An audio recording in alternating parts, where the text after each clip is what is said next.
criterio, o sea, siguiendo con la valoración sobre todo del criterio productivo, es muy fácil imaginar que evolucionen hacia el modelo de Portugal o de Galicia. La triste actualidad que tienen estas semanas. Lo que os presentamos aquí es una alternativa en otra línea. La alternativa del bosque autóctono, tanto para bosques de conservación como para bosques productivos, o sea, bosques rentables. Y esta es una de las características de esta red que más queremos destacar, que por primera vez hablamos del bosque autóctono, tanto grupos que están trabajando por su expansión como Lurdaya, grupos ecologistas que llevan hablando del bosque pues, toda su vida, como Ecologistas Marchan, personas que vienen de la universidad, como Chigoichi, que viene del departamento de zoología, o yo, que vengo de una empresa privada y represento a las empresas privadas ligadas al sector forestal. Entonces, por primera vez hablamos del bosque desde la biodiversidad y desde la economía, ¿vale?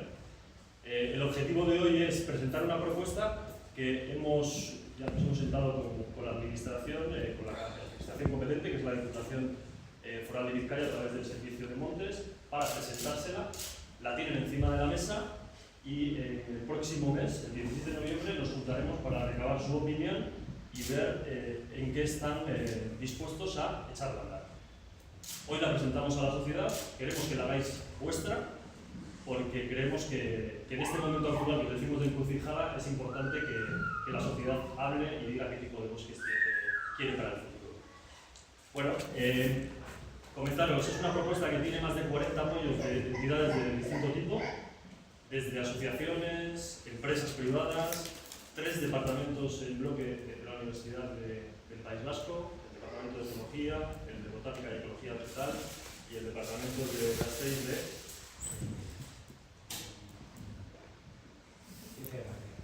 materiales, que hay geólogos, geólogos, bueno, tenéis los apoyos descritos en la propuesta que os vamos a hacer llegar. Y luego, por otra parte, tenemos personalidades del mundo de la cultura y de la sociedad.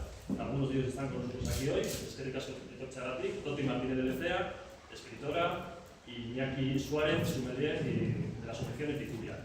Gracias por venir y por apoyarnos hoy.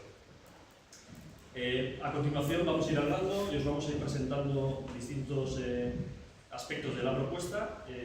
Recordaros eso, que está dirigido tanto a la propia Diputación como a la sociedad. Empieza hablando Urtzi Goiti, del Departamento de Zoología de la Universidad del País Vasco.